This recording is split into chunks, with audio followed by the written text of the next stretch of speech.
ఓం నమ శివాయ శ్రీమాత్రే నమః. మిత్రులకి శ్రీభిలాషులకి అలాగే నన్ను ఇంతగా ఆదరిస్తున్న యూట్యూబ్ ప్రేక్షకులందరికీ కూడా పేరు పేరు ధన్యవాదాలు. మిత్రులారా, మీ అందరికీ పరాదేవత ఎల్లవేళలా మీతో ఉండి మీ మనోవాంఛ నెరవేర్చాలని మనస్ఫూర్తిగా కోరుకుంటున్నాను. చాలామంది మిత్రులు, అక్క చెల్లెలు, గురువుగారు జాతక పరిశీలన చేయించుకున్నాము, జాతకం బాగోలేదు. ఒకవేళ జాతకం బాగున్నప్పటికీ కూడా మేము ఏది చేస్తున్నా పనులు అవ్వడం లేదు, ఏం చేయాలో అర్థం కావడం లేదు, జీవితం చాలా సమస్యాత్మకంగా ఉంది, ఆర్థికంగాను, మానసికంగాను, శారీరకంగాను, కుటుంబపరంగా అన్ని ఇబ్బందులే ఉన్నాయి, తేలికైన మార్గం ఏదైనా ఉందా, 100% ఫలితం వచ్చే మార్గం ఉందా అని చాలామంది అడిగారు. ఖచ్చితంగా ఉంది. ఈ షార్ట్ వీడియోలో మీకు నేను తెలియజేస్తాను. మీరు ఎవరైనా సరే, ఆడవారు కానీ మగవారు కానీ, జాతి కులంతో సంబంధం లేదు, ఎక్కడైనా సరే ఆవులకి అంటే గోశాలల్లో నీళ్లు తాగడానికి తొట్లు పెట్టించండి. ప్లాస్టిక్ పైన, సిమెంట్ పైన పర్వాలేదు. అలాగే ఏదైనా దేవాలయంలో ఒక కొత్త చీపురు తీసుకువెళ్ళి దానికి ఎర్రటి క్లాత్ కట్టి పైన పట్టుకున్న దగ్గర దాంతో దేవాలయంలో రావి చెట్టు దగ్గర ఊడవండి.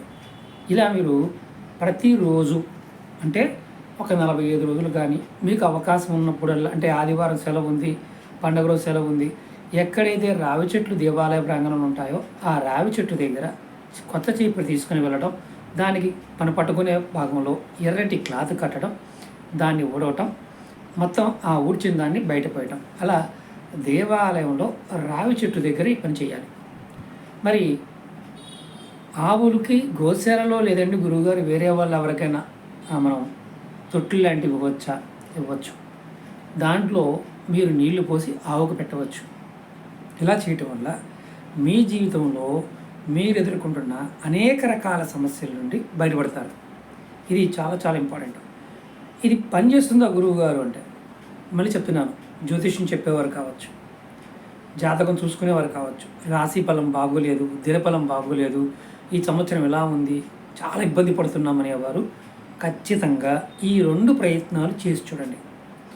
100% ఫలితాన్ని ఇస్తాయి.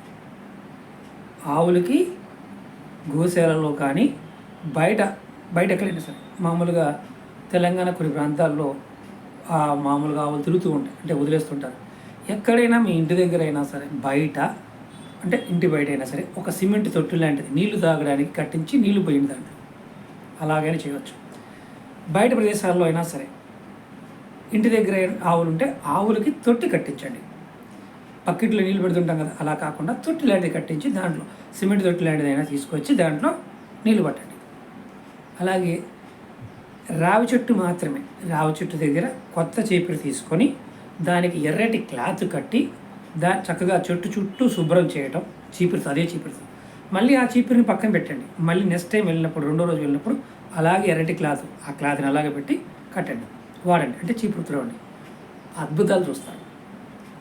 ఇది మీరు ఎటువంటి సమస్య అయినా సరే, ఇక సమాధానం లేదు అనుకున్న సమస్యకు కూడా ఖచ్చితంగా మీకు సమాధానం దొరుకుతుంది. ప్రయత్నించండి, ఖచ్చితంగా ఫలితం పొందుతారు. అలాగే మీకు ఈ వీడియో నచ్చినట్లయితే లైక్ చేయండి, ఛానల్ని సబ్స్క్రైబ్ చేసుకోండి, పక్కనే గంట సింబల్ ఉంటుంది, దాన్ని యాక్టివేట్ చేయండి. అలాగే మీ స్నేహితులు కానీ, మీ కుటుంబ సభ్యులు కానీ ఎవరైనా ఇబ్బంది పడుతుండో వాళ్ళకి ఈ వీడియోని షేర్ చేయండి. ఫేస్బుక్లో కానీ, ట్విట్టర్లో కానీ, అలాగే వాట్సాప్లో కానీ, మీ గ్రూప్స్లో ఫ్రెండ్స్కి షేర్ చేయండి. ఎందుకంటే ఇది చేసిన తర్వాత మీరు రిజల్ట్ ఎలా ఉందో కూడా ఖచ్చితంగా కామెంట్ చేయండి. ఓం నమః శివాయ శ్రీమాత్రే నమః.